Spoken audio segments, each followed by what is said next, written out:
Wakil Rektor UIN Sunan Kalijaga, Yogyakarta. Dan sekaligus nanti kami akan menghadirkan bersama beliau dengan narasumber Profesor Ahmad Syakir Kurnia, PhD, Guru Besar Fakultas Ekonomi Bisnis Undip, Profesor Dr. Haji Amin Suyitno MAG, Direktur Jenderal Pendidikan Islam Kementerian Agama Republik Indonesia.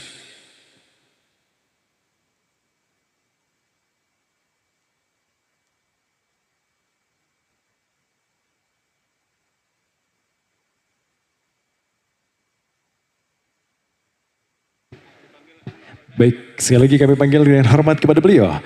Dr. Abdur Rozaki, Wakil Rektor UIN Sunan Kalijaga, Yogyakarta, selaku fasilitator dialog dan halokoh Olim Ulama Nusantara dengan tema Pesantren sebagai Simpul Pengentasan Kemiskinan, Pemberdayaan dan Kemandirian Masyarakat.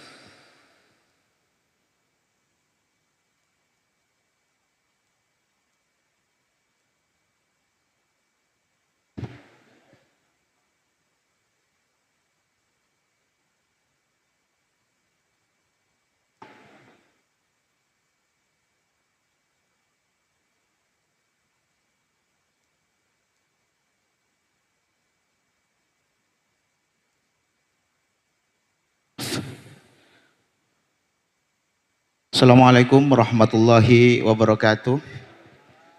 Alhamdulillahirabbil alamin wassalatu wassalamu ala asrofil anbiya wal mursalin Sayyidina Muhammad wa ala alihi washabbihi ajma'in, amma ba'du. Romo Yai, para peserta yang kami hormati, sebelum kita mulai saya ingin memanggil dua orang pemantik kita, Profesor Ahmad Syakir dari Universitas Diponegoro Semarang. Kami mohon untuk bisa segera langsung ke depan.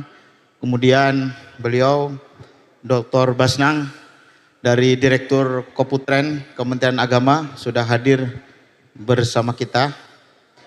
Beliau ini masih sangat muda, energinya luar biasa di dalam mengurus pesantren. Banyak hal yang juga sudah dilakukan oleh beliau untuk melakukan upaya-upaya memfasilitasi pondok pesantren di Indonesia agar semakin memiliki pengaruh tidak hanya di tingkat nasional tapi juga di tingkat internasional. Sekali lagi kami mohon kepada Profesor Ahmad Syakir untuk bisa maju ke depan. Belum datang? Mestinya sudah datang. Tidak apa-apa. Bapak Ibu sekalian, tadi Bapak Menteri Bidang Pemberdayaan Masyarakat, Bapak Dr. Muhaimin Iskandar mengatakan hal-hal yang strategis untuk kita, terutama bagaimana mengatasi selamat datang bro. Bagaimana mengatasi problem kemiskinan di Indonesia. Ada sekitar 25 juta yang berada di garis kemiskinan ekstrim dan ada sekitar 60 juta berada di kelompok rentan. Kelompok rentan ini kadang maju ke kelas menengah, mundur lagi gitu kira-kira. Kalau di kampus itu iya. Masih ada satu lagi pemantik kita, yakni Gus Yusuf. Kami mohon untuk juga bisa bersama kami. Siap, nggih. 60% dikatakan oleh Pak Menko itu 60 juta itu berada di dalam kelompok rentan. Kelompok rentan ini kalau bahasanya kampus itu sering disebut sadikin, Pak. Sadikin ini sakit sedikit miskin kira-kira. Jadi awalnya sudah mulai maju naik level kira-kira, tapi karena ada 1-2 keluarga yang sakit jatuh miskin lagi kira-kira. Ini yang kemudian disebut kelompok rentan. Tapi kalau mengatasi kemiskinan di Indonesia ini memang agak ngeri-ngeri sedap. Di Jogja itu penelitian BPS cukup membuat rumit. Di Jogja ini kategori kemiskinan tertinggi. Tapi katanya meskipun miskin tetap bahagia. Luar biasa kan? Nah ini uniknya di Indonesia. Kalau di Eropa kalau sudah masuk kategori miskin itu sudah ruwet Pak, sudah nggak punya kebahagiaan. Tapi kalau di Indonesia ini miskin saja bahagia, apalagi tidak miskin kira-kira. Ini unik, mungkin ini tingkat tauhidnya tinggi kira-kira, ya kan, sehingga masih banyak jalan menuju Roma. Karena memang tiap hari lagu yang didengar itu lagunya Roma Irama kira-kira. Beda kalau lagunya bukan Rhoma Irama. Jadi memang orang Indonesia itu sebenarnya punya kecerdasan lokal. Karena banyak jalan menuju kebahagiaan. Tapi memang kemiskinan ini tetap harus diatasi. Tadi pemerintah sudah mengatakan banyak jurus dalam upaya mengatasi kemiskinan. Yang pertama misalnya seperti yang dilakukan oleh Basnas. Basnas ini banyak sekali beasiswa yang sekarang diakses oleh alumni pondok pesantren yang ingin meningkatkan pendidikan untuk masuk ke perguruan tinggi. Juga Kementerian Agama melalui beasiswa LPDP atau BIB, Beasiswa Indonesia Bangkit. Ini luar biasa. Bahkan Kemenak ini kerjasama sama kampus kami UIN Sunan Kalijaga, bagi santri yang ingin melanjutkan S2 dan S3 di SWAS dan Edinburgh, Inggris, asalkan TOEFL bahasa Inggrisnya atau IELTS-nya itu 6,5, itu double degree di Inggris, Pak. Ini ngeri kan gitu loh. Nah, cuman kadang kalau TOEFL bahasa Arabnya oke, tapi ini TOEFL bahasa Inggris. Sehingga mau nggak mau besok pesantren memang harus dua bahasa gitu, Pak ya. Bahasa dunia dan bahasa akhirat gitu kira-kira. Sebenarnya doanya sudah ke sana gitu ya. Cuman memang mayoritas masih bahasa Arab. Tapi kalau nanti ditambah bahasa Inggris, maka santri ini makin mendunia. Nah, Bapak Ibu sekalian, Romo Yai yang kami hormati, pemantik kita dua narasumber sudah hadir. Nah, yang datang lebih dahulu saja ya. Jadi Pak Dr. Basnang, jadi apa yang selama ini kira-kira yang sudah dilakukan oleh Direktur Pondok Pesantren setelah juga ada undang-undang pesantren ini kan memberikan legalitas bagi Kementerian Agama untuk lebih leluasa bermitra dengan pesantren, memajukan sistem pendidikan. Tapi setelah itu sekarang punya mandat baru, tidak hanya memajukan sistem pendidikan, tapi juga ikut terlibat dalam program-program pemberdayaan masyarakat, terutama untuk mengatasi kemiskinan. Sebenarnya dulu ini sudah rutin dilakukan oleh kiai secara perorangan, tapi kita ingin mendorong ke depan ini secara kelembagaan, sehingga pesantren dengan masyarakat yang sudah memiliki ikatan batin yang sangat kuat, itu kira-kira saling bersama membangun pintu-pintu kesejahteraan. Ingin Pak Dr. Basnang memberikan berbagai informasi baru atau juga pandangan yang ingin dikembangkan dalam mendorong pesantren lebih terlibat lagi, tidak hanya dalam kerja pendidikan, tapi upaya pengentasan kemiskinan. Nanti dilanjutkan oleh Prof. Ahmad Syakir. Mungkin kampus ini program-program pemberdayaan masyarakatnya seperti apa gitu ya, agar makin bermitra secara lebih strategis. Karena kampusnya makin megah, tapi masyarakatnya makin ringkih, kan nggak benar juga ya, kasihan gitu kira-kira. Ya kan, kampus ini makin maju, minimal gedungnya gitu ya Pak ya. Tapi kampus ini dituntut juga lebih kencang lagi untuk membantu kerja-kerja pemberdayaan masyarakat. Pak Dr. Basnang, kami persilahkan.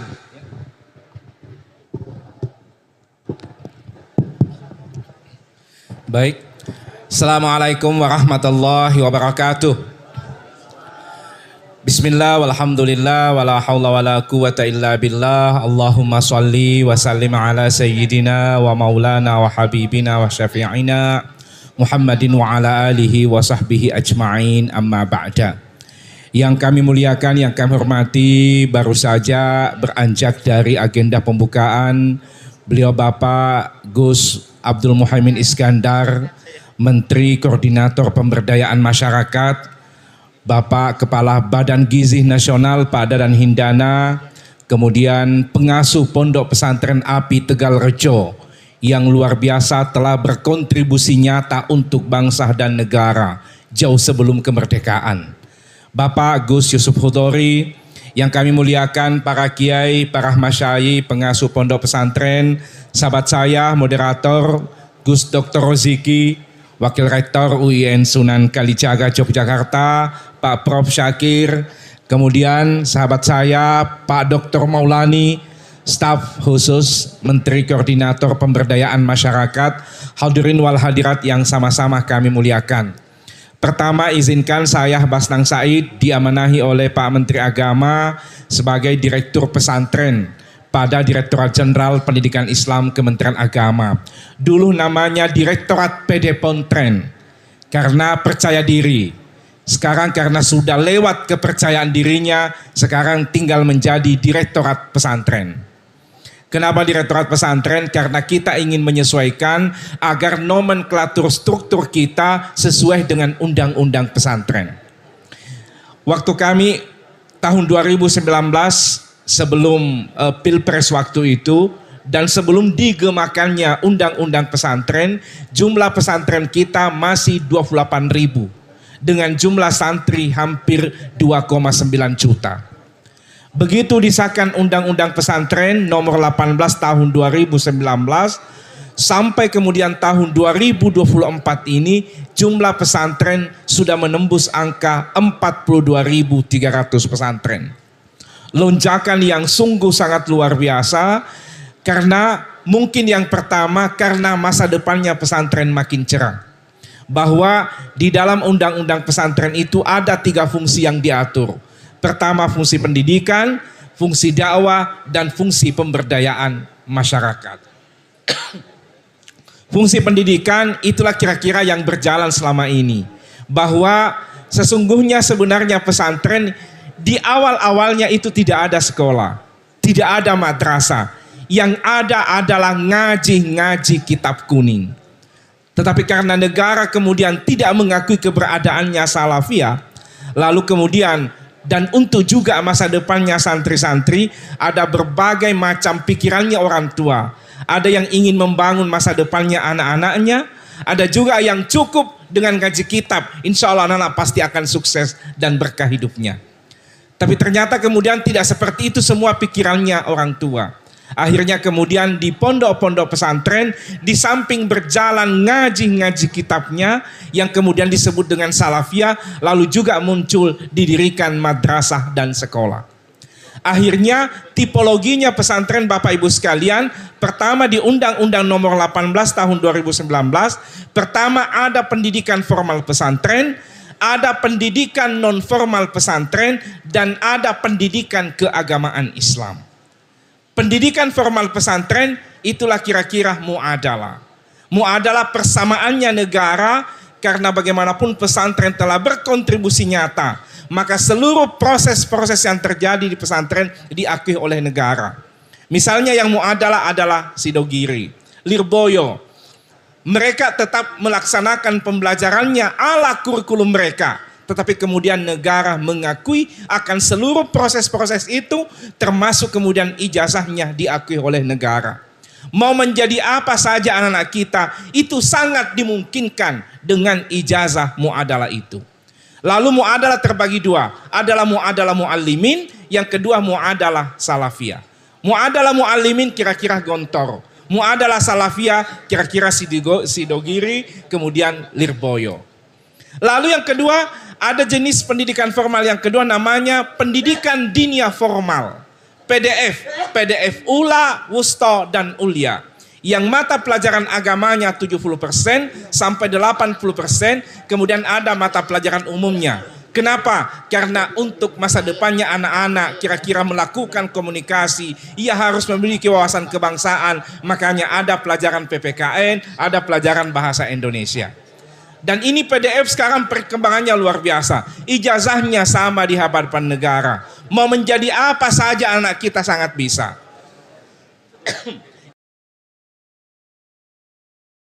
Perguruan tingginya pesantren namanya Ma'had Ali. Ma'had Ali, Bapak Ibu sekalian para kiai, jumlah Ma'had Ali hari ini sudah 91 Ma'had Ali.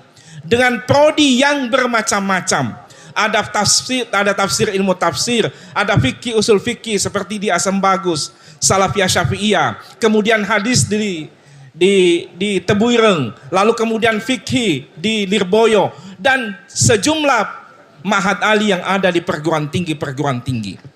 Malah sebenarnya kalau kita bicara soal kemampuan dan mutu serta kualitasnya Ma'had Ali, boleh dipertaruhkan dengan anak-anak kita yang memilih prodi-prodi tafsir yang ada di UIN dan IAIN.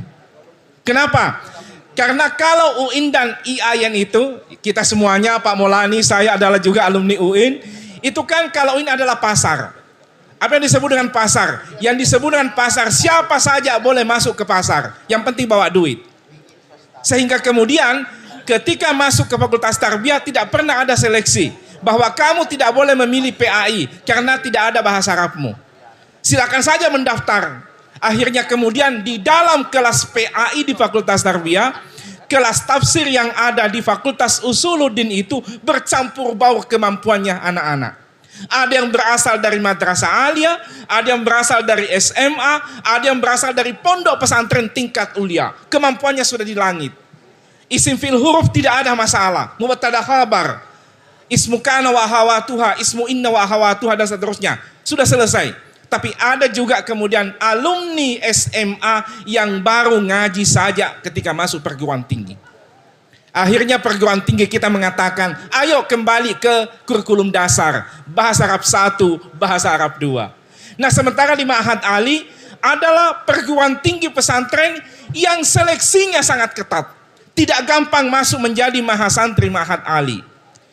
Alhamdulillah 4 tahun berturut-turut sampai hari ini, Kementerian Agama lewat dana LPDP dan lewat APBN, kita memberikan beasiswa kepada santri-santri Indonesia untuk melanjutkan studi ke S1 Ma'had Ali. Di Ma'had Ali itu S1-nya namanya M1, Marhala Ula. S2-nya namanya Marhala Thaniyah. S3-nya namanya Marhala Thalisa. Yang 91 itu adalah Marhala Ula. Lalu kemudian di antara mereka seperti Lirboyo, seperti Tebu Ireng, itu sudah ada Marhala Thaniyahnya. Nah, oleh karena itu kedepannya sebenarnya yang cocok menjadi guru agama, menjadi kepala urusan agama adalah alumni Ma'had Ali. Kenapa? Karena mumpuni kitab kuningnya. Tetapi hari ini di Kementerian Agama, kepala KUA itu atas nama pangkat saja. Ini saya bersama dengan Pak Kabid PD Pontren Jawa Tengah, Pak Amin Handoyo, beliau ini ahli kitab kuning. Di kepala-kepala kantor urusan agama kita itu ada yang sarjana ekonomi. Tidak pernah lihat kitab kuning. Tapi kemudian diperhadapkan untuk menikahkan orang. Ini tantangan tersendiri. Makanya kedepannya sebenarnya yang cocok menjadi kepala KUA, menjadi penghulu dan penyuluh agama adalah alumni Ma'had Ali. Kenapa? Karena mumpuni ilmu agamanya. Mohon maaf, tidak sama dengan lulusan UIN dan IAIN sebahagiannya. Ada juga yang cukup bagus. Hanya karena pasar ya sudah, akhirnya kemudian selesai, bagus rezekinya menjadi PNS, akhirnya menjadi guru agama, sudah tidak mumpuni pemahaman agamanya dalam pembelajaran agama anak-anak kita di madrasah dan sekolah. Ini tantangan tersendiri. Makanya waktu itu Pak Menteri Agama mengatakan, saya kecewa ketika kemudian Ma'had Ali menjadi ASN tapi hanya untuk menjadi penyuluh. Kenapa tidak menjadi guru? Kenapa tidak menjadi dosen? Kenapa tidak menjadi yang lainnya? Kenapa tidak menjadi mutarjim di Kementerian Luar Negeri? Kenapa? Dan ini yang diikhtiarkan oleh Kementerian Agama, bahwa kedepannya alumni Ma'had Ali tidak sekedar menjadi penyuluh agama. Karena sesungguhnya itu mengecilkan peran dan arti dari Ma'had Ali. Kenapa tidak menjadi yang lainnya? Sebagaimana kemudian alumni perguruan tinggi yang lainnya bisa menjadi dosen, bisa menjadi guru, bisa menjadi widyaswara, bisa menjadi kelompok-kelompok profesional yang lainnya. Ini yang sedang diikhtiarkan oleh Kementerian Agama. Lalu yang kedua, ada pendidikan non-formal pesantren. Apa itu? Itulah salafiyah dan ngaji kitab kuning. Lalu kemudian karena ada program kesetaraan di Kemendikbud dulu, ketika belum ada undang-undang pesantren, lalu kemudian kita buka namanya PKPPS, Pendidikan Kesetaraan Salafiyah. Yang sekarang PKPPS kita coba pelan-pelan membawa menjadi muadalakah atau menjadi dinia formal atau bertahan sebagai salafiyah tetapi ijazahnya sama di hadapan negara untuk kepentingan masa depannya anak-anak kita. Lalu berikutnya ada pendidikan keagamaan Islam. Dan untuk pendidikan keagamaan Islam ini sesungguhnya tidak masuk di undang-undang pesantren. Yaitu madrasah diniyah dulu tidak ada takmiliyahnya. Makanya sebenarnya hari ini sebenarnya kita mengecilkan perannya madrasah diniyah. Karena kita tambahkan sebagai takmiliyah, penyempurna bagi pembelajaran agama di sekolah. Padahal dulu madrasah diniyah itu justru sangat sama kualitasnya dengan salafiyah. Nah sekarang ada madrasah diniyah takmiliyah ula, wusta dan ulia. Dan itu masuk pada kelompok pendidikan keagamaan Islam di bawah undang-undang Sisdiknas. Lalu yang kedua ada pendidikan Al-Quran. Yang kemudian ada TPA, ada rumah tahfiz, ada pesantren Al-Quran, ada tarbiyatul aulad bil Quran, dan seterusnya. Ini semua masuk dalam nomenklatur pendidikan keagamaan Islam di bawah Undang-Undang Sisdiknas nomor 20 tahun 2003. Itu yang pertama. Lalu yang kedua Bapak Ibu semua, pasca Undang-Undang Pesantren sekarang sudah ada 14 provinsi yang memiliki perda tentang pesantren. Jadi Jawa Tengah alhamdulillah perbutnya kemarin Pak Kabid sudah membawa ke Kementerian Agama. Kemudian Jawa Timur sudah ada, Jawa Barat yang pertama, Sumatera Selatan, Bengkulu, Bangka Belitung, Lampung, Sulawesi Selatan, Sulawesi Tengah. Tetapi apa yang terjadi? Hanya sekedar nomenklatur perda pesantren. Yang kira-kira berjalan dengan baik hanya Jawa Timur, Jawa Tengah, Jawa Barat sekarang agak mundur.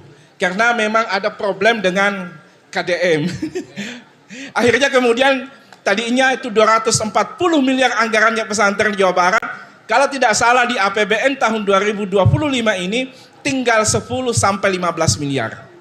Karena memang ada problem suasana kebatinan dapil-dapil yang ada di sana.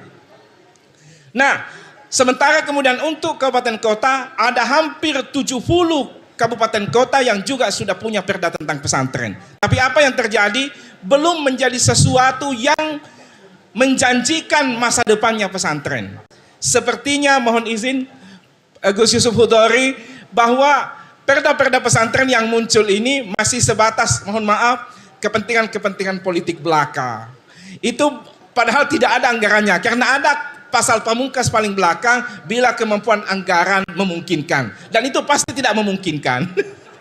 Nah ini problem-problem tersendiri. Tetapi di Pulau Jawa saya kira sangat luar biasa. Di Sumatera Selatan ada perda 0 APBN, APBD. Di Bangka Belitung 0 APBD. Di Sulawesi Selatan 0 APBD, tapi sudah ada perda pesantrennya. Ini yang penting dikritik di masa yang akan datang. Yang terakhir karena kita berjibaku dengan waktu. Pertama, sekarang sedang berjalan revisi Undang-Undang nomor 18, revisi Undang-Undang Sisdiknas. Yang mohon izin Pak Kiai semuanya, Ibunya, kita harus bersama-sama. Sekarang ada keinginannya Komisi 10 untuk merevisi 4 undang-undang. Pertama, Sisdiknas nomor 20 tahun 2003, Undang-Undang Guru dan Dosen tahun 2005, lalu yang ketiga, Undang-Undang Pendidikan Tinggi, dan yang keempat, Undang-Undang tentang pesantren. Ini sedang berjalan. Nah, ada kekhawatiran. Kami menyampaikan di hadapan sidang-sidang bahwa Undang-Undang pesantren bukan murni pendidikan. Tidak bisa dilakukan kodifikasi, dipersamakan dengan Sisdiknas 2003, kemudian Undang-Undang Guru dan Dosen, dan Undang-Undang Pendidikan Tinggi. Karena ada fungsi yang lain di pesantren, yaitu fungsi dakwah dan fungsi pemberdayaan masyarakat. Kalau kemudian juga direvisi, pertanyaannya, di mana kemandirian yang sudah berjalan selama ini di pondok pesantren? Kalau satu pesantren ada 17.000 seperti Kiai di API Tegalrejo ini luar biasa. Tapi kemudian ketika dikodifikasi, pertanyaannya, di mana pasal yang berkaitan dengan fungsi dakwah dan fungsi pemberdayaan masyarakat? Makanya kita harus bersama-sama karena kalau ini berjalan, maka akan menghilangkan, meminimalkan, dan menihilkan fungsi yang lain. Makanya kami sampaikan di hadapan diskusi dengan Kemendikbud bahwa tolong, undang-undang pesantren berbeda dengan undang-undang yang lainnya. Kalau undang Sisdiknas, kemudian pendidikan tinggi, dan undang-undang guru dan dosen, itu murni pendidikan. Sementara pesantren tidak murni pendidikan. Ada fungsi dakwah dan ada fungsi pemberdayaan masyarakat. Makanya mohon izin, kami mencoba mengusulkan bahwa kalau kemudian harus dilakukan kodifikasi, dimasukkan, digabung ke dalam undang-undang yang lain, maka kira-kira pasalnya berbunyi, hal-hal yang berkaitan dengan fungsi pendidikan masuk ke dalam. Tapi untuk fungsi dakwah dan pemberdayaan masyarakat berdiri sendiri. Tetapi kemudian Majelis Masyai sekarang memperjuangkan bahwa kita harus berjuang, tidak boleh dikodifikasi Undang-Undang nomor 18 tahun 2019. Karena kapan dikodifikasi akan menihilkan makna dari undang-undang. Kita bersyukur karena usulannya lah Partai Kebangkitan Bangsa, kemudian Partai Persatuan Pembangunan, akhirnya kemudian didukung oleh partai-partai yang lain, akhirnya kemudian undang-undang pesantren bisa disahkan hari ini. Yang terakhir sekali Pak Roziki, bahwa di Kementerian Agama sebagai wujud dari undang-undang pesantren, sekarang kita sudah memiliki dana abadi pesantren. Tapi sesungguhnya Kiai Yusuf itu hanya kata-kata saja. Di tahun 2023, 2024 kami diberikan angka 240 miliar. Itulah kemudian kita kelola, membawa anak-anak kita ke Jerman, membawa ke Mesir, ke Maroko, termasuk kemudian Ma'had Ali Tebu Ireng kita S2 kan 2, di samping S2 di sana juga S2 di Malaysia, itu dari dana abadi pesantren, lewat pengelolaan dana LPDP. Tapi tahun 2025 tidak ada kepastian. Sekarang semua gabung dibawa ke Sekretariat Jenderal, tidak ada kepastian, makanya andaikan ada waktu, besok malam kita akan bersama-sama. Penting kita mencoba menginisiasi kembali.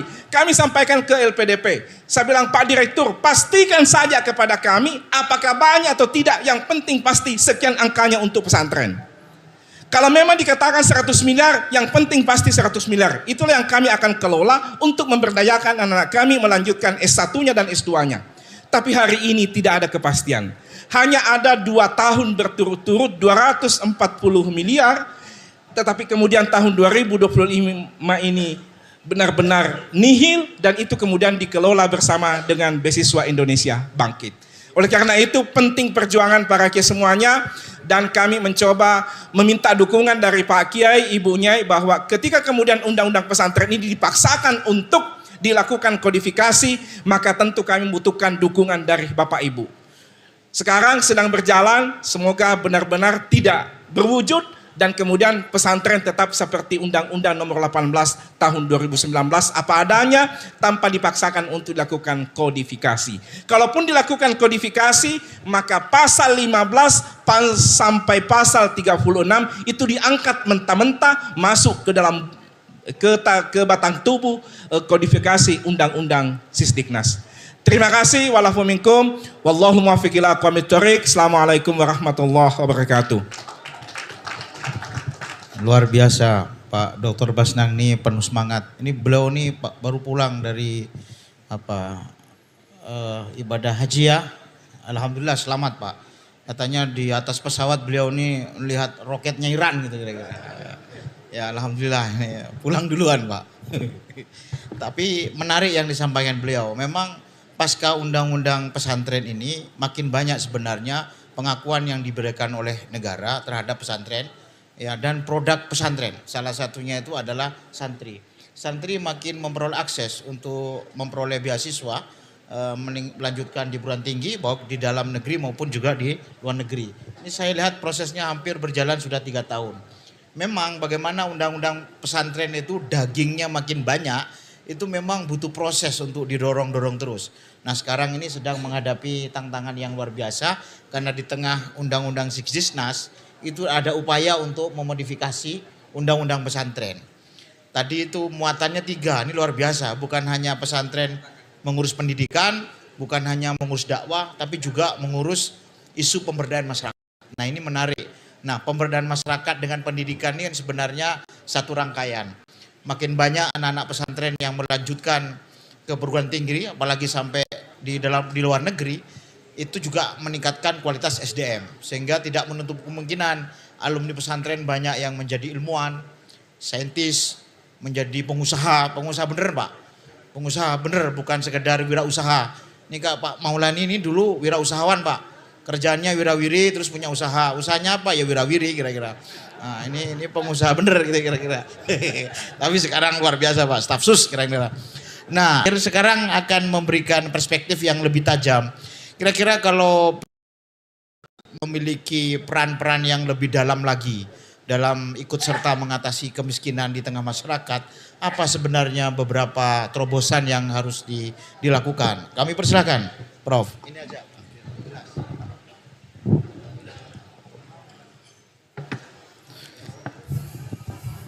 Bismillahirrahmanirrahim. Assalamualaikum warahmatullahi wabarakatuh. Bismillah, alhamdulillah, Wassalatu wassalamu ala Rasulillah Sayyidina Muhammad ibn Abdullah wa ala alihi wa sahbihi wa mawalah amma ba'd. Rabbi syrah li sadri wa yassir li amri wa hlul 'uqdatam min lisani yafqahu qawli.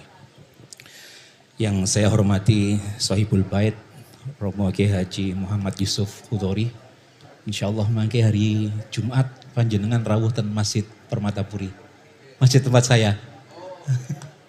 Kawula tenggo mangke hadiripun. Nggih. Dan juga tanpa mengurangi rasa hormat saya kepada para kiai, para alim yang hadir, saya tidak bisa menyebutkan satu persatu dan juga karena waktu yang sangat singkat sekali saya berusaha untuk menyampaikan pandangan fokus pada tema yang kita diskusikan pada sore hari ini, yakni pesantren sebagai simpul atau epicentrum pengentasan kemiskinan, pemberdayaan dan kemandirian masyarakat.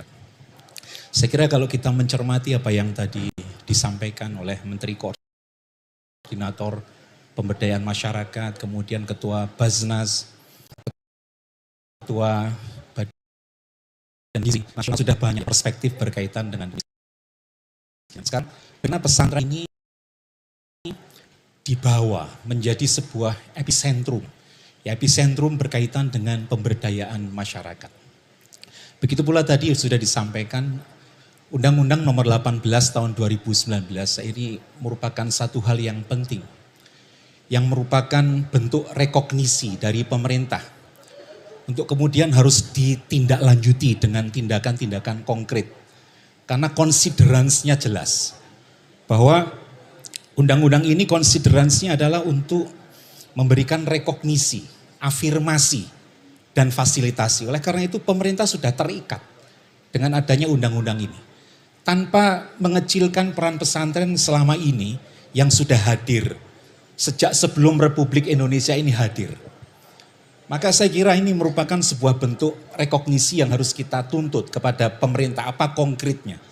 Meskipun saya yakin tanpa ada ini pun pesantren akan tetap eksis.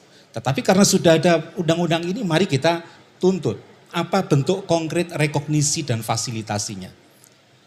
Begitu pula dengan program-program afirmasinya. Oleh karena itu, ini merupakan satu momentum yang penting saya kira. Untuk harapannya di akhir nanti akan ada rekomendasi yang disampaikan kepada pemerintah yang lahir dari halakoh pada sore hari ini. Sehingga tidak berakhir dengan bincang-bincang.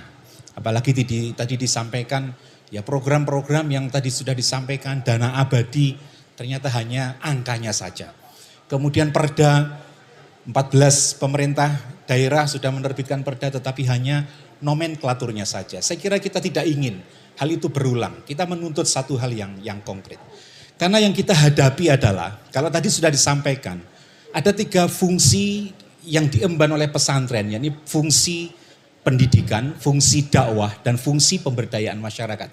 Dan saya kira hari ini adalah momentum yang penting ya untuk membawa pesantren mengartikulasikan fungsi pemberdayaannya. Karena yang kita hadapi tentu anak-anak santri yang kita didik, iya. Tetapi yang kita hadapi adalah masyarakat. Yang tadi sudah dideskripsikan bahwa masih ada 8,57% masyarakat kita itu ada di bawah garis kemiskinan. Atau setara dengan 24, sekian juta masyarakat masih berada di bawah garis kemiskinan. Lalu kemudian kalau panjenengan ikuti berita-berita di media massa kemudian menjadi heboh. Bank Dunia kemudian mengubah indikator kemiskinannya yang kemudian ternyata masyarakat miskin kita itu 60% dengan indikator yang baru. Atau 170 juta penduduk di bawah garis kemiskinan. Ini kan menjadi satu hal yang menjadi bola liar diskusi di media massa. Tapi saya kira bicara kemiskinan bukan bicara soal angka-angka. Tetapi bicara kemiskinan adalah bicara mengenai sebab. Yang kemudian kita harus identifikasi, harus kita telusuri. Apa yang menyebabkan masyarakat kita itu miskin. Dan kemudian bagaimana pesantren berperan. Kalau pendidikan sudah pasti, karena pendidikan itu merupakan satu sektor yang sangat penting untuk memberdayakan. Tetapi ini sifatnya jangka panjang. Begitu pula dengan kesehatan. Oleh karena itu saya kira penting ya di pesantren-pesantren itu bagaimana mengartikulasikan pendidikan dan kesehatannya. Saya ingin memberikan ilustrasi sedikit berkaitan dengan indikator modal manusia Indonesia. Modal manusia itu beda dengan indeks pembangunan manusia. Ini ada indikator baru modal manusia. Berapa modal manusia Indonesia? 55%. Bagaimana membacanya? Membacanya begini Ibu dan Bapak. Jika bayi lahir hari ini, kemudian dia bertahan hidup sampai usia 18 tahun. Maka usia 18 tahun itu adalah usia ketika orang mulai masuk ke usia produktif. Usia 0 sampai 18 tahun adalah usia investasi modal manusia. Maka 55% itu artinya jika bayi lahir hari ini, kemudian bertahan hidup sampai usia 18 tahun, produktivitasnya hanya 55%. Jadi bisa kita cerminkan pada kita, pada saya. Saya usianya di atas 55. Usianya di atas 18 tahun. Maka dengan indikator tadi, kira-kira, tentu indikator tadi harus kita baca secara makro. Tapi kalau kita cerminkan pada diri kita secara personal, produktivitas saya hanya 55% dari yang seharusnya. Kira-kira mengapa? Jawabannya adalah kekurangan investasi modal manusia. Dulu misalnya ketika ibu saya mengandung saya, layanan kesehatan untuk ibu hamilnya kurang memadai. Dulu ketika ibu saya melahirkan, proses persalinannya tidak memadai. Dulu ketika saya masih usia bawah 5 tahun, ibu saya harus bekerja sehingga terpaksa harus meninggalkan anak-anaknya. Dan karenanya kurang mendapatkan asupan yang bergizi. Dulu ketika saya masuk ke usia pendidikan dini yang orang sebut sebagai golden age, metode pengajarannya tidak memadai. Tidak merangsang untuk berpikir kreatif. Saya mengambil contoh, ini saya tulis di Kompas di tahun 2024 di Desember tanggal 7 dan Januari. Saya memberikan ilustrasi seperti ini, pendidikan yang kemudian tidak memberdayakan. Di pelajaran penjaskes, seorang guru memberikan soal. Di antara makanan-makanan di bawah ini, mana yang sebaiknya dibawa untuk bekal sekolah? Karena memenuhi gizi seimbang. Jawabannya A, pisang. B, donat. C, ayam goreng. D, pizza. Semua anak tahu bahwa jawaban yang akan memberikannya nilai benar adalah jawaban A. Begitu pula gurunya memberi pelajaran seperti itu. Maka semua anak menjawab A. Tetapi ironisnya pada hari ujian diberlangsungkan tidak ada satupun yang membawa makanan sehat. Lebih ironis lagi kantin sekolahnya tidak menyediakan makanan sehat seperti itu. Maka pendidikan yang seperti ada banyak kontradiksi antara apa yang diajarkan ya dengan apa yang dilihat oleh anak-anak kita. Pelajaran kelas 2 SD juga seperti itu. Saya nggak tahu yang salah apanya. Sehingga kita tidak produktif. Belum kita bicara kesehatan. Ya tadi layanan kesehatan pada anak usia dini. Saya ambil contoh satu lagi sebelum nanti saya masuk ke kira-kira rekomendasi apa yang perlu disampaikan kepada presiden atau kepada pemerintah dari halako ini. Seorang guru agama memberikan soal kepada anak didiknya. Soalnya seperti ini, kita senang jika kita masuk A, surga, B, rumah, C, hotel, D, mall. Ini kepada anak kelas 1. Sebagian menjawab rumah, karena memang pengalaman dia masuk ke rumah perasaannya senang. Sebagian menjawab hotel, karena mungkin pernah membayangkan betapa gedung tinggi itu memberikan layanan yang luar biasa. Sebagian menjawab mall, sebagian menjawab istana. Tetapi semua itu disalahkan oleh gurunya. Gurunya menuntut jawaban yang benar adalah surga. Anak-anak menjadi bingung, kira-kira yang salah siapa untuk hal ini? Nah itulah mengapa kemudian mungkin saya yang sudah di atas 18 tahun usianya ini, ya kira-kira 25 tahun usia saya sekarang ini. Mungkin produktivitasnya hanya 55% karena dulu waktu dididik itu ya tidak cukup dirangsang ya. Pikiran saya untuk berpikir kreatif. Baik, itu persoalan bagaimana mengentaskan kemiskinan jangka panjang. Tetapi yang kita hadapi adalah, tadi sudah disebutkan, 24 juta penduduk miskin. Kemudian ada 3 juta yang masuk dalam kriteria miskin ekstrim. Nah mari kita lihat pasal 4 Undang-Undang 18. Pesantren memiliki 3 fungsi, pendidikan, dakwah, dan pemberdayaan. Lalu kita breakdown lagi ke pasal 46. Pasal 46 mengatakan pemerintah pusat dan pemerintah daerah memberikan dukungan dan fasilitasi ke pesantren dalam rangka melaksanakan fungsi pemberdayaan masyarakat. Kalau memang pemerintah ya konsekuen dengan memerangi kemiskinan dengan target 0 kemiskinan di tahun 2030, maka saya kira tidak cukup berhenti pada undang-undang, tidak cukup berhenti pada perda. Barangkali kemudian presiden perlu menerbitkan instruksi presiden untuk menjadikan pesantren ini local development partner, sama seperti desa. Saya membayangkan dulu desa, pemerintah desa itu sudah ada sebelum pemerintah Republik Indonesia itu lahir. Sudah ada pemerintahan desa. Tetapi baru mendapatkan rekognisi pada tahun 2014. Lalu setelah rekognisi tahun 2014, wah betapa pemerintah ini kemudian konkret. Memberikan dana desa melalui fiskal. Ya melalui alokasi fiskal. Begitu pula mestinya pesantren. Ketika pesantren kemudian direkognisi. Bahwa ini merupakan satu bentuk kelembagaan yang genuine, asli Indonesia. Lalu kemudian diakui secara undang-undang. Maka ini mestinya konkret. Sebagaimana desa tadi. Entah ada dana pesantren dari APBN. Atau mungkin ada dari kementerian itu ada BUM. Kalau ada BUM desa mungkin ada badan usaha milik pesantren yang difasilitasi secara konkret oleh pemerintah. Kemudian pemerintah memerangi kemiskinan ekstrim.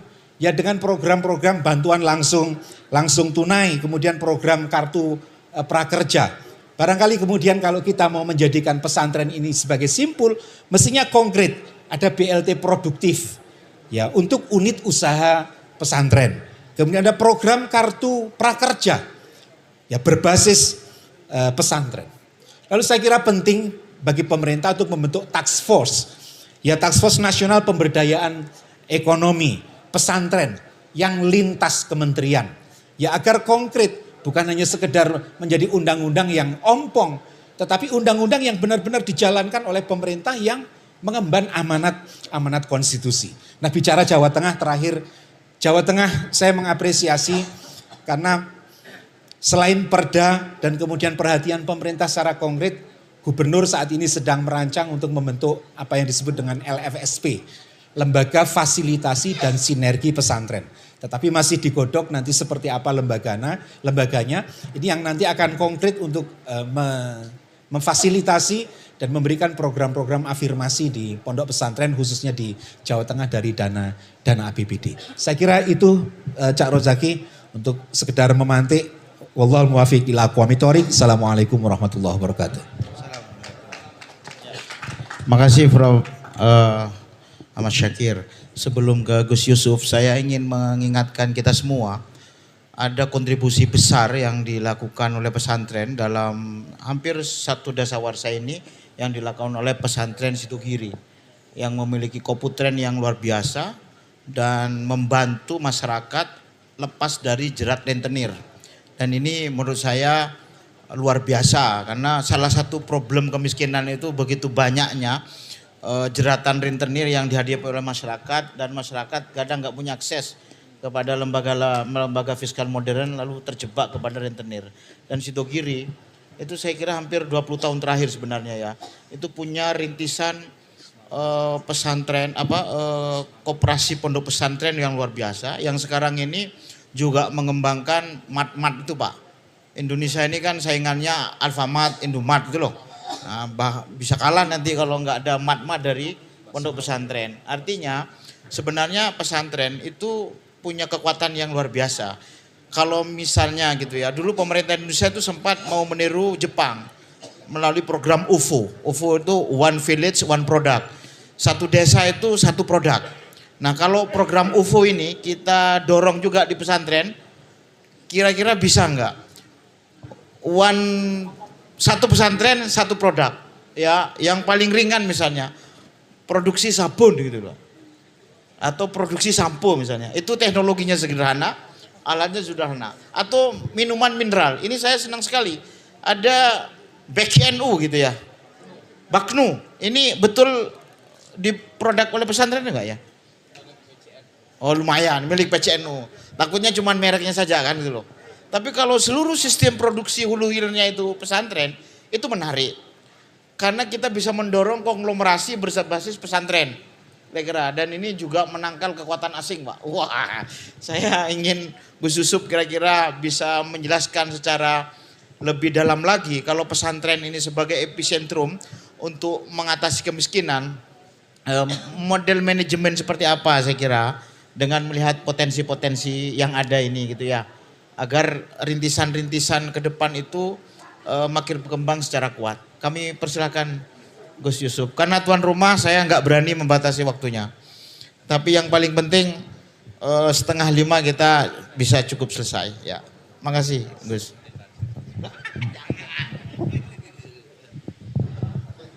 Terima kasih Pak Warek, Cak Rozaki, narasumber yang saya hormati, Pak Ahmad Syarif Kurnia, juga beliau Pak Basnang Said dari Dit Pesantren Kemenak RI, para kiai, para sesepuh sedaya ingkang kula mulyakaken. Memang pesantren hari ini menghadapi berbagai macam tantangan, tetapi sesungguhnya pesantren juga memiliki potensi untuk terus mengembangkan dirinya. Nah, tinggal pesantren yang mau mengembangkan dirinya lah yang akan terus dan akan eksis. Itu. Kalau saya sering mengibaratkan pesantren hari ini memang ibaratnya sebagaimana mall. Saya sering pesantren niku nek sing gede kok tambah gede terus toh Gus. Nah, sementara yang sing rintis, sing kecil-kecil itu menjadi layahya walayamut. Nah, niki pripun ben sing cilik-cilik iso melu urip melu gede. Ya kalau kita berbicara sederhana, tinggal jenengan konsistensi, istiqomah itu loh. Kalau jenengan memang mau berbasis di tafakuh fiddin, nggih diopeni mawon salafi, ditenani, diprihatini, nanti akan bertahan. Jangan kalau bahasa hari ini FOMO, ketika tetangga sebelah bikin pesantren dengan sekolah tiba-tiba, wah kok langsung akeh. Wah pesantren ikut bikin sekolahan, ikut-ikutan. Akhirnya ya sekolahnya ora mutu, pesantrennya ya ora mlaku. Itu kan juga tergantung kemampuan SDM-nya. Kalau memang tidak ada SDM-nya jangan dipaksakan lari ke situ. Jangan dipaksakan lari ke situ. Apa yang menjadi ciri khas, apa yang menjadi tinggalan orang tua, kekuatan pesantren itu yang harus dijaga. Saya mencontohkan sendiri seperti Tegalrejo. Kita kekuatannya memang pesantren salaf. Itu sepakat keluarga untuk tidak ngotak-atik tentang kurikulum, tentang sistem, tentang wadifah, amaliyah, tetap kita jaga. Tetapi Tegalrejo juga harus memahami kebutuhan masyarakat hari ini. Maka lahirlah yang hari ini Subhanul Waton ini menjadi pintu masuk. Ketika banyak masyarakat yang ingin anaknya ngaji, tapi sekaligus juga sekolah formal. Yang ingin anaknya punya passion di TI, di informatika, ya masuk SMK jurusan informatika. Putra putri panjenengan sing juga punya kemampuan di tata busana, tata boga kita juga menyediakan. Nah kalau ada anak-anak yang memang disiapkan jalurnya, treknya ini untuk ke kampus, untuk kuliah, ya SMA, maka kita juga sedang merintis pesantren dengan SMA unggulan. Nah ini mencoba bagaimana kita menangkap pasar mawon gitu loh. Tapi kita yakin pesantren salaf itu tidak akan hilang selagi kita urus dengan benar. Karena pesantren salaf niku tinggalane kiai-kiai sepuh, tinggalane para aulia yang saya yakin dulu mendirikannya melalui proses yang tidak sederhana. Tidak seperti kita hari ini peletakan batu pertama ngadeg. Kalau pesantren tidak seperti itu. Tinggal bagaimana kita melengkapi. Lah, di pesantren salaf, Tegalrejo juga punya pesantren entrepreneur. Santri-santri salaf di sini tiap tahun kita ngeluluske sekitar 300-400 anak.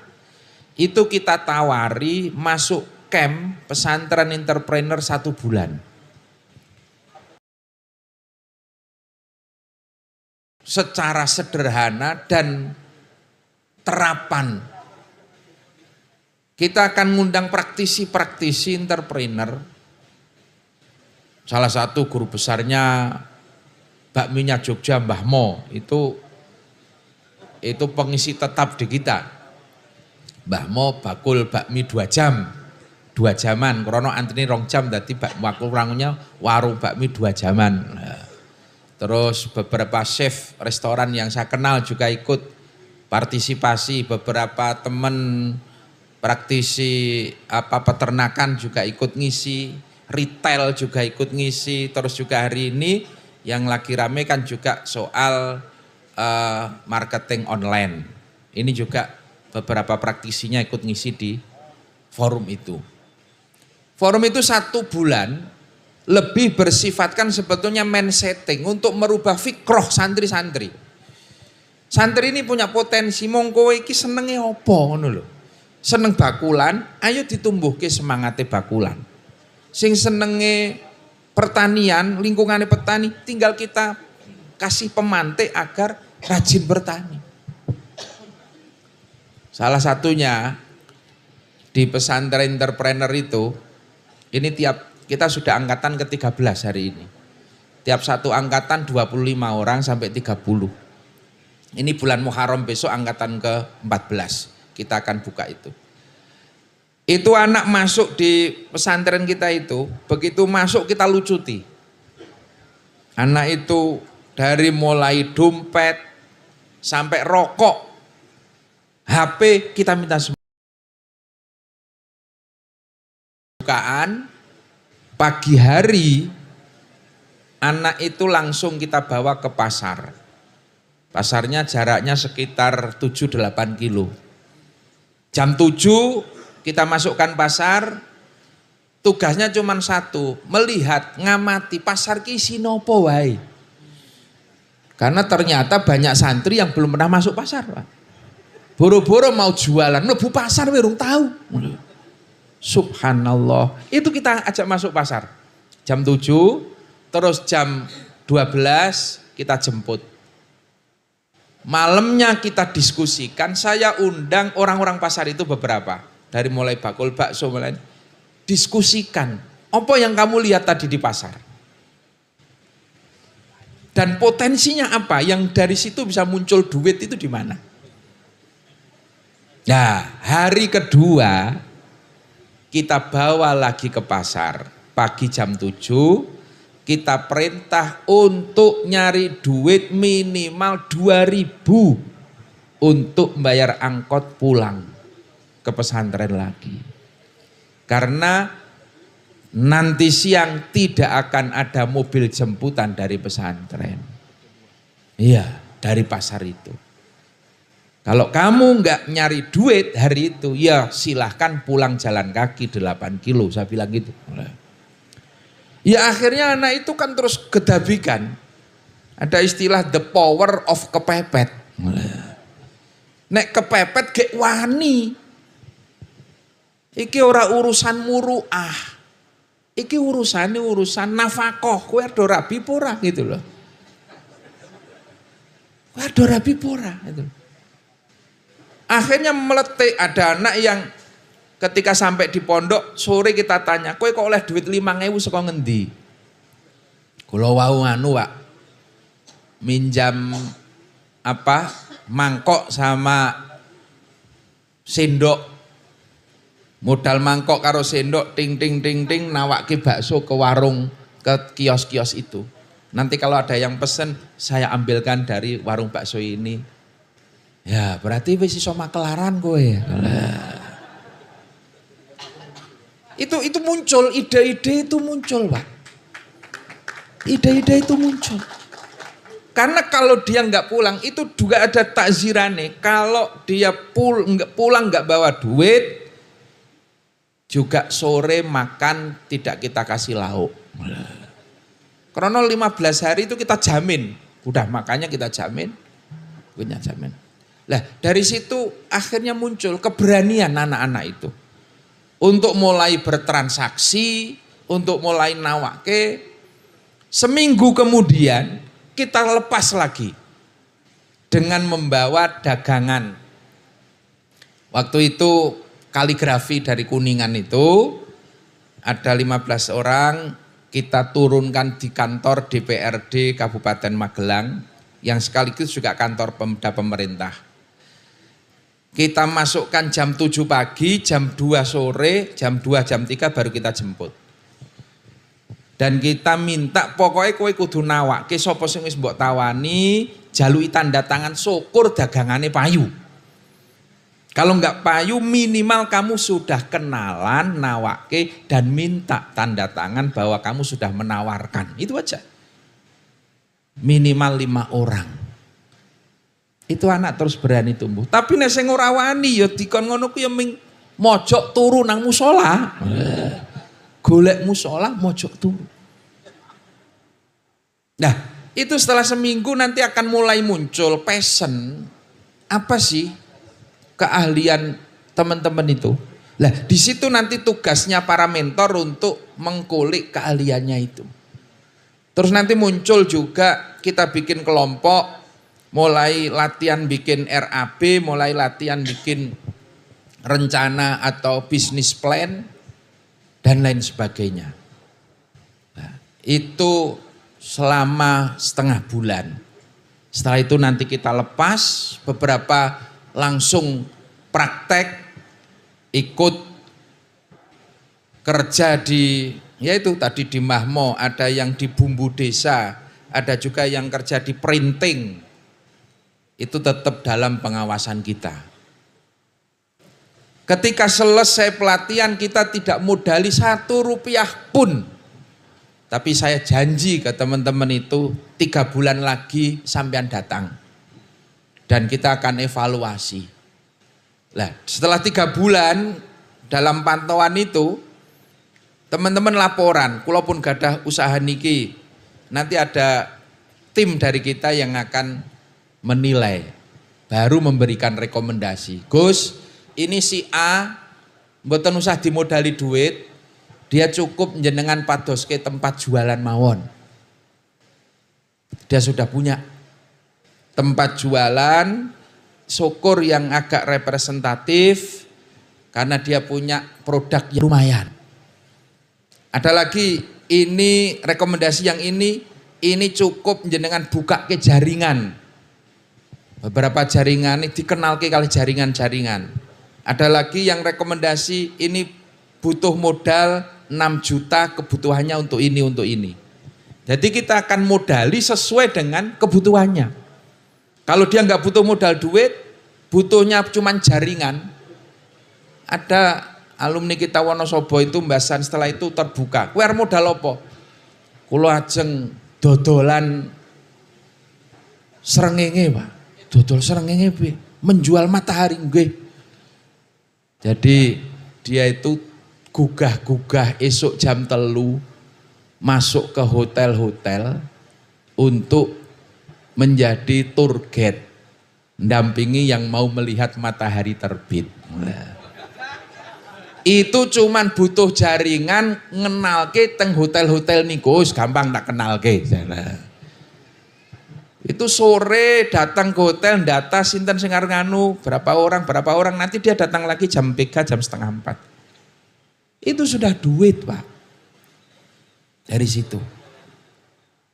Jadi kalau orang mengatakan kok rezeki saya angel dalan rezeki susah. Itu kalian yang mempersempit jalan rezekinya Allah. Tapi yang penting obah itu loh. Kita punya, saya testimoni juga, ada alumni juga. Bakulan eyek, tak kandani. Eyek itu sayur keliling itu loh. Wah itu luar biasa, itu tak muncul ke terus. Itu. Karena prinsip Tegalrejo itu, sing penting mulang, sing penting ngaji. Jadi kerja yang tidak 24 jam. Kalau kamu pagi sudah kerja, sore harus mulang di TPQ, mulang di masjid, ngaji di madrasah.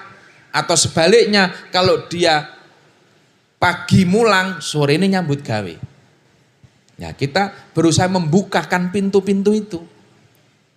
Itu yang itu hanya berawal dari satu sepeda motor. Hari ini sudah miliki 30 unit sepeda motor. Sudah miliki 30 unit sepeda motor, Pak. Cuman dia hanya berganti siklus, kula mbiyen turune jam 12 bengi, sakniki kula turune bar isak jam setengah 8 kula pun mapan tilem Gus, jam 1 malam sudah bangun. Dia mulai ngantor jam 1 malam. Sampai jam 8 pagi. Jam 8 pagi dhek isih duwe sapi, ngaritke sapi sempat. Ngajinya dia sore. Bakdo asar tekan maghrib. Sing penting jek gelem ngaji kula ngoten. Itu satu sepeda motor setor ke dia itu 50.000, terus dipotong ada semacam iuran bersama, terus santunan sosial kalau ada yang macam-macam itu. Bersih dia itu satu sepeda motor nompo 35.000 per hari. Tinggal jenengan kalikan kali 50. Berarti sedino resik niku bocah niku. Tinggal kalikan selama 1 bulan, sak wulan bayarane 30 juta. Itu loh.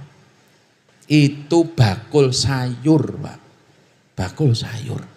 Akhirnya dia terus mengembangkan niki gak arep buka malih teng Kulon Progo. Unit bakulan sayuran itu beberapa terus.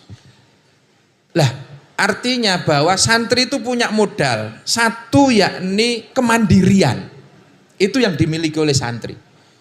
Kemandirian. Sejak di pondok kita sudah diatur, mulai mandi sendiri, mulai masak sendiri. Itu punya fighting spirit. Kudu wani tarung. Itu modal santri. Yang kedua adalah keistiqomahan. Karena butuh konsistensi orang bisnis. Ojo itik-itik pindah usaha. Bahkan sering kita sampaikan, kue bakulan bakso, bakulan terus. Ora payu buka. Sesuk buka terus. Nganti Gusti Allah weruh mesake karo sampean kula ngoten. Dari wajahnya itu sudah terlihat penderitaannya, Pak. Kapan Gusti Allah wis welas mula ketemu kefutuh rezekimu. Ning aja ganta-ganti, konsisten itu loh. Dan kejujuran insya Allah santri punya modal itu. Al-amin, jujur lah niki. Jadi potensi-potensi itu sebetulnya ada, tinggal kita mau tarung apa tidak. Dan keluwesan, Pak, keluwes. Iso ngladeni, prinsip kita melayani, Pak. Saya alhamdulillah, ini juga karena akeh konco, Pak, serawung. Ini pesantren Tegalrejo, tahun depan kita diminta untuk bikin pesantren dan SMK di IKN, Ibu Kota Negara. Itu jalurin apa, Pak? Kalau mboten jalur warna-warna, yang merekomendasikan saya masuk ke IKN itu siapa? Itu namanya sahabat saya, namanya Pak Darmono.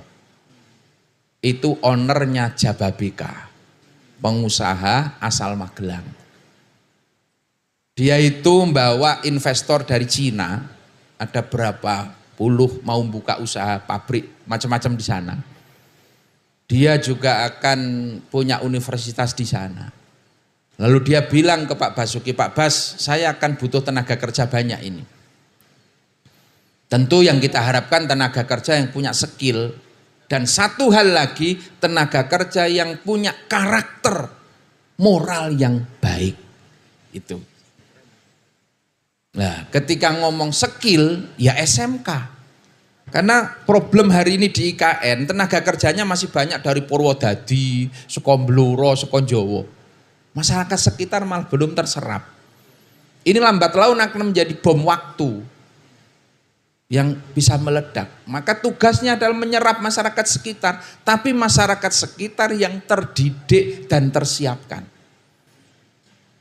Ya, maka buka SMK. Dan ketika ngomong soal karakter, Pak Darmono bilang, itu pesantren yang bisa. Saya punya sahabat namanya Gus Yusuf Magelang, jenengan undang Pak. Dilalai Pak Basuki nggih nate rawuh mriki ndampingi Pak Jokowi. Oh iya, saya juga ingat Tegarrejo. Lah itu Pak Darmono itu pengusaha besar itu Pak. Holding 2000 perusahaan. Itu kantornya di Singapura, di Jakarta. Itu. Kalau di Jakarta jenengan tahu Batavia Tower yang lantai 27 lah, itu kantornya dia. Dia itu gumun pernah datang ke rumah suatu ketika pas lewong santri nggih. Pas santri bubar ngaji, saya nemenin beliau sampai ke mobil itu, ketika saya lewat itu kan bocah yo otomatis kan dingkluk kabeh. Dingkluk mindok kabeh. Wah ini luar biasa Gus, kalau buruh saya bisa kayak gini ini, wah produktif ini. Wah. Ini nggak bakalan ada demo, nggak bakalan ada, wah. Maka dia ingat itu, pokoknya besok kalau saya punya pabrik di sini, karyawan buruh itu dari santri-santri Tegarrejo, saya kan enak. Sebulan sekali Gus Yusuf kita panggil ke sana. Artinya karakter basic itu sudah dikenal kita. Bahwa santri itu disiplin, santri itu punya karakter. Ini modal sebetulnya. Kalangan industri itu sangat-sangat mengharapkan dari pesantren. Tinggal bagaimana kita menyelaraskan tadi Pak. Maka saya ketika diminta bikin SMK, ya bismillah. Meskipun nangatin aku nawa itu nggawe pesantren. Sing penting aku oleh mulang ngajine. Lah kebutuhan masyarakat soal skill SMK-nya. Nah, skillnya yang dibutuhkan oleh IKN ke depan itu masih konstruksi. Maka kita akan buka SMK jurusan konstruksi. Salah satunya sopir alat berat, terus merawat mesin-mesin alat berat. Lah itu. Yang kedua, SMA Hospitality, perhotelan. Karena di sana juga akan banyak hotel-hotel berdiri. Nah itu nanti kita juga akan menyiapkan di situ. Ya, artinya pesantren akan terus hidup kalau kita mampu melayani juga kebutuhan masyarakat kita. Kalau saya di IKN nggowo fa'ala yaf'ulu fa'lan ja'a zaidun tok, mungkin tidak akan bisa buka di sana Pak. Tapi ketika dengan SMK fa'ala yaf'ulu fa'lan juga akan ikut di dalamnya. Ja'a zaidune apa meneh Fatimah mesti katut Pak. Karena saya juga ditantang itu kemarin, tertarik. Gus, coba akan kita lihat balapan. Duluan mana yang ngirim santri ke IKN atau ngirim PSK ke IKN. Nah, ini tantangan kita bersama. Karena di sana sekarang udah menjamur Pak. Nah, SMK dan PSK. Terima kasih, matur nuwun. Assalamualaikum warahmatullahi wabarakatuh. Emang Gus Yusuf ini luar biasa. Quote terakhir itu bikin semua orang menyala, gitu kan? Nah, karena berita terbaru banyak PSK di seputar IKN. Tapi begitu Tegalrejo mau bikin pesantren, maka akan ditandingi dengan SMK. Nah, luar biasa. Jadi apa yang disampaikan Gus Yusuf tadi, satu kekuatan kemandirian pesantren gitu ya. Santri itu lulus itu enggak terlalu banyak tergantung gitu ya. Dia mandiri dalam memenuhi kebutuhan ekonomi dan salah satu kekuatannya itu karena punya karakter tafakufiddin tadi selama di pesantren. Nah yang kedua memang ada by design. Ada pesantren seperti Tegarrejo yang menyambut perubahan-perubahan dari pembangunan pemerintah untuk kemudian menyediakan tenaga kerja sehingga di situ pesantren langsung berkarya kira-kira. Nah terobosan seperti ini saya kira menarik sehingga santri tidak kerja lagi di Freeport Pak. Sekarang ini banyak santri atau mahasiswa yang kerja di Freeport. Kadang-kadang free, kadang-kadang repot maksudnya. jadi gitu. Nah Bapak Ibu sekalian, Romo Yai ini waktu 4:30 tapi kami ingin memberi kesempatan 1 termin saja. Barangkali ingin mempertajam pengalaman, pandangan gitu ya. Bagaimana pesantren itu seperti yang diharapkan oleh Pak Mingko makin berperan terhadap pemberdayaan masyarakat. Makin memperluas area pengaruhnya dari pola pendidikan, pengajaran keagamaan, dakwah dan juga pada kerja-kerja pemberdayaan masyarakat. Tadi 3 pembicara memberikan amunisi kepada kita untuk sesi ini. Kami persilahkan barangkali Romo Yai untuk memberikan tanggapan hanya 1 sesi. Baik, Biar bisa saya tidak bantu? terlalu malam. Nanti Kami persilahkan. Mic-nya bisa saya edarkan. Mungkin Romo Kiai ada yang tanya mungkin. Silakan. Di sebelah Memberikan mana? pengalaman, pandangan untuk memperkaya Oke, ya di belakang. rekomendasi dalam halako ini. Baik, mohon izin saya untuk melintas ke sana terlebih dahulu.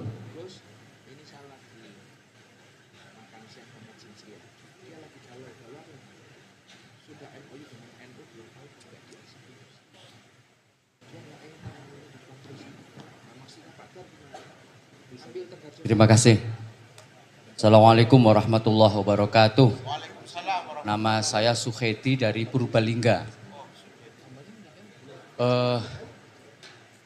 Membahas soal pesantren, tentunya soal fungsi pengentasan kemiskinan, pemberdayaan dan sebagainya itu sudah lama sebenarnya. Dari awal keberadaan pesantren itulah sekaligus sedang mengentaskan kemiskinan tentunya.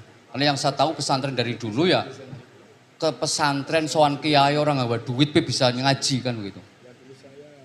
Nah tetapi perkembangan saat ini yang saya ingin melihat itu justru dari sisi negatifnya. Jadi saya kan termasuk aktif di medsos ini. Saya sangat kepengen ngamuk kalau melihat orang nyinyir terhadap satu kasus saja pesantren yang hubungannya dengan moralitas. Padahal setelah saya teliti ternyata bukan pesantrennya NU misalkan. Tapi ini menjadi rame seolah-olah seluruh pesantren menjadi jelek. Nah ini maksud saya kalau bisa di forum ini bagaimana lah kita kemudian perbanyak aktivis-aktivis yang di medsos. Ketika banyak hal negatif yang berani dimunculkan di medsos, kenapa kemudian dari sisi positifnya pesantren kemudian kita galakan kembali kan gitu. Agar mengimbangi ini. Satu kasus saja saya melihat wah begitu di blow up bahwa wah ngapain ke pesantren ini ternyata kasusnya sama dan sebagainya. Itu yang menurut kami sedang ikut prihatin atas penilaian dari masyarakat yang hanya satu kasus saja kemudian seolah-olah semua pesantren. Terima kasih, mohon maaf. Assalamualaikum warahmatullahi wabarakatuh. Mau ditambah lagi Prof? Mau ditambah lagi pertanyaannya?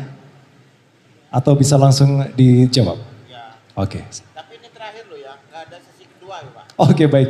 Oke, satu lagi berarti ya Prof ya? Oke. Karena nggak ada sesi kedua kan. Assalamualaikum warahmatullahi wabarakatuh. Saya Bastomi dari Undip, dari akan Prof. Syakir. Waktu tahun 2019 setelah ada undang-undang pesantren itu, saya keliling Indonesia itu membentuk yang namanya holding bisnis pesantren. Yang sekarang menjadi habit trend. Ya. Nah waktu itu cita-citanya pesantren-pesantren itu bekerja sama menciptakan suatu produk dari hulu sampai hilir gitu. Bahkan waktu itu saya ke Ambon, di sana siap memberikan bahan-bahan minyak kayu putih gitu yang boleh dijual oleh pesantren-pesantren. Misalnya di Sidogiri dan lain sebagainya. Nah, waktu itu benar-benar kekuatan atas undang-undang pesantren yang dimana untuk menjadi suatu kemandirian pesantren. Setelah berjalan 6 tahun, dari 2019 sampai sekarang 2025, saya tidak tahu kabarnya bagaimana itu. Nah, mungkin itu menjadi salah satu kekuatan bagaimana pesantren-pesantren itu bisa saling bekerja sama membentuk suatu komunitas atau apa gitulah, base community yang bisa menciptakan pemberdayaan dan kemandirian pesantren. Nah, saya ingin menanyakan apakah ada dari pemerintah saat ini gitu ya untuk meneruskan atau membuat suatu pesantren itu benar-benar dari hulu ke hilir atau segi kekuatan. Saya kalau ke Sidogiri itu ngobrol dengan ketua UGT Sidogiri atau dengan kopontrennya Basmala itu senang sekali bagaimana mereka itu membantu rentenir-rentenir dan lain sebagainya. Yang mungkin bisa membantu rentenir, membantu masyarakat untuk bebas dari rentenir dan menciptakan produk-produk itu.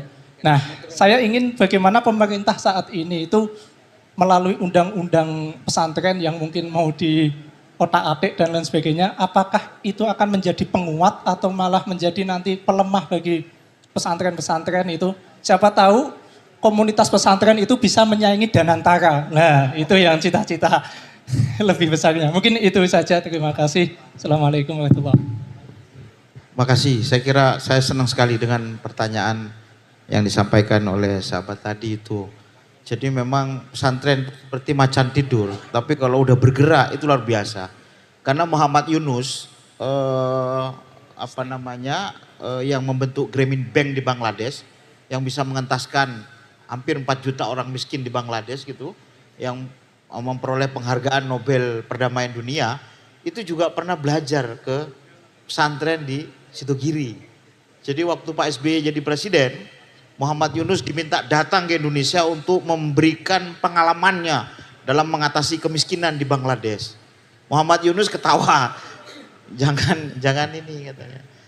Enggak usah belajar sama saya karena saya juga banyak belajar ke Indonesia. Salah satunya saya belajar dari Ibu Maria Ulfa yang tinggal antara Surabaya dan kadang ke Malang. Dan juga salah satunya juga pesantren di Sidogiri. Nah, sebenarnya kampus ini sekarang Bapak Ibu, Romo Yai, kampus ini kan sekarang didorong untuk bergerak kepada pengelolaan berbadan hukum, PTNBH ya. Wah, mulai berbisnis gitu. Sebenarnya Sidogiri, pesantren Sidogiri sudah melampaui kampus. Kenapa? Karena pesantren Sidogiri ini bagaimana dana dari pengelolaan SPP santri kira-kira itu lalu dikembangkan ke dalam Koputren. Lalu Koputren ini dikelola secara luar biasa. Nah, dari Koputren ini kemudian membuat PT namanya PT Sidogiri Mitra Utama, yang kemudian membuat toko basmalah hampir 100 lebih di semua tempat di Indonesia. Ya, bisnisnya gitu. Di samping kemudian simpan pinjam yang menolong masyarakat agar tidak terjerat dalam praktik rentenir. Dan memang ini istiqomah tanpa mengganggu core value yang utama. Tafakufiddinnya belajar ilmu agama itu. Ini kan ini tambahannya aja kira-kira. Ini menarik menurut saya. Kemudian ada juga pesantren yang dulu binaan P3M dan Pak Dawam Raharjo di Jawa Barat. Kalau nggak salah pesantren Darut Tauhid. Bagaimana di sana itu pesantren itu mengelola pertanian dan kemudian produk pertaniannya terutama sayur mayur itu bisa mensuplai kebutuhan salah satu pasar. Nah, bahkan kami gitu loh, seperti yang dibayangkan oleh Pak Menko, kalau kemudian pesantren ini tanpa kira-kira menggeser core value-nya, cuman menambah core value-nya, itu satu pesantren satu produk, itu luar biasa. Artinya tadi itu konglomerasi kecil itu akan tumbuh di pesantren, dan aset yang selama ini banyak berada di desa itu bisa dikelola oleh santri atau alum santri dan tidak lagi dikelola oleh konglomerasi asing gitu. Konglomerasi, misalnya dulu kalau ada botol Aqua selalu Danone, dan Danone itu adalah perusahaan Prancis. Dulu hampir kepala desa itu gagah kalau ada sumber mata air, lalu menjual diri ke investor, dan investornya itu selalu kekuatan asing. Tapi sekarang banyak sekali pesantren yang punya kemitraan dan memproduk air mineral lokal kira-kira. Ini kan sebenarnya kebangkitan ekonomi lokal yang sangat luar biasa. Bahwa aset yang ada di pedesaan khususnya itu jangan sampai lepas dan berada di tangan kekuatan investor luar sebenarnya. Makanya holding pesantren itu menarik gitu ya.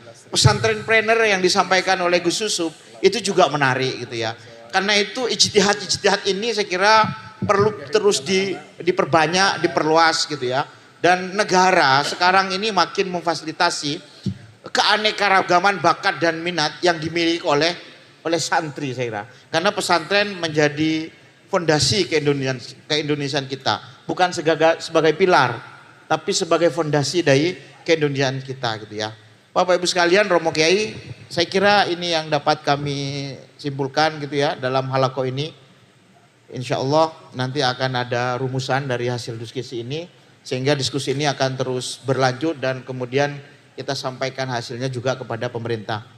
Kami mohon maaf kalau ada salah dan khilaf dalam memandu diskusi ini. Kami mengucapkan banyak terima kasih kepada Pak Dr. Basnang Said dari Jakarta, Direktur Koputren kita. Semoga terus menemani pesantren, para santri, Romo Yai. Kemudian juga Profesor Ahmad Syakir dari Universitas Diponegoro Semarang dan Gus Yusuf selaku narasumber dan tuan rumah yang menyediakan jamuan yang sangat luar biasa kepada kita. Kami persilahkan sama kepada moderator. Assalamualaikum warahmatullahi wabarakatuh. Waalaikumsalam warahmatullahi wabarakatuh. Berikan aplausnya sekali lagi untuk halaqah kita pada kesempatan siang sampai dengan sore kali ini. Terima kasih Dr. Abdul Razaki yang telah memfasilitatori kita pada kesempatan sore kali ini. Sehingga tercipta satu halaqah yang insya Allah ini bermanfaat untuk kita semuanya. Dan tentunya menginspirasi bagi pesantren yang ada di Jawa Tengah dan tentunya Nusantara. Hadirin yang berbahagia, melanjutkan ke acara berikutnya, yaitu penyerahan rekomendasi halaqah Kiai dan Alim Ulama Nusantara. Pada kesempatan kali ini kami mohonkan dengan hormat kepada beliau Dr. Ahmad Maulani yang akan memberikan rekomendasi halaqah ini kepada